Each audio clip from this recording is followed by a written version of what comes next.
Has your weird little brain ever wondered what it would look like if a chicken and a cow had a baby? Or maybe even sticking an elephant's head on a snake's body? Molly here, and I'm about to let my moral compass fly loose and find out in the cute yet utterly chaotic Let's Build a Zoo.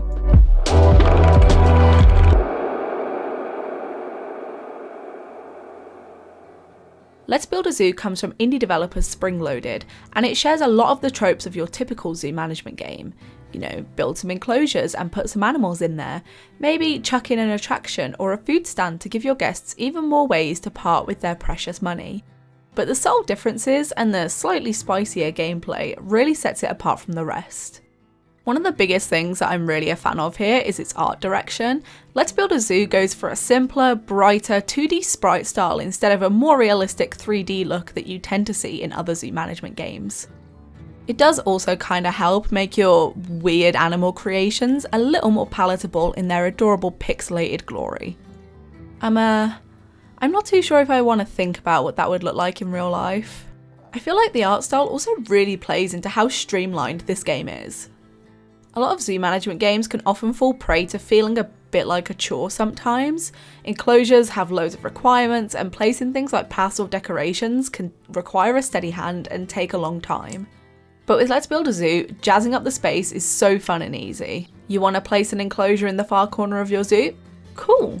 Decide 2 seconds later that you absolutely hate it and want to throw it in the middle instead? Also cool. When you're as painfully indecisive as I am, small things like this can make such a huge difference to the overall enjoyment.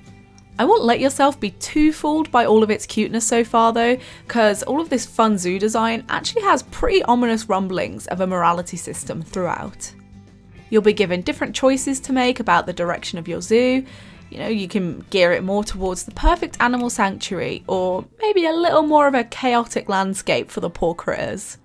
There's also a few recognisable faces who can help you dabble in the black market of even more freakish spliced creations. It's these small references sprinkled throughout and the tongue-in-cheek nature of it all that makes Let's Build a Zoo feel pretty endearing despite its occasionally questionable gameplay choices, and it reminds me a lot of similar management games like Theme Hospital and Theme Park. All of this coupled with its surprisingly fun and simple gameplay and its general ease of use just really makes it feel like a game that I could easily sink hours into. Let's Build a Zoo is still only in its demo stage right now, so not all of the features are currently available, but the developers have been working hard and they're promising way more stuff in the future. They've already shown additional morality options, like opting into animal conservation or going in the complete opposite direction and chaining up your animals for selfies.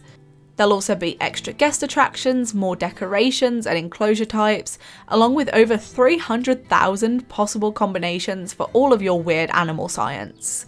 The demo is out right now on Steam, and there's no solid release date for the game yet, but the developers are saying that they hope they can get it out sometime soon. So go forth, make some weird ass animals. I'm gonna go make a crocodile and a duck have a baby now, so I'll see you at the zoo.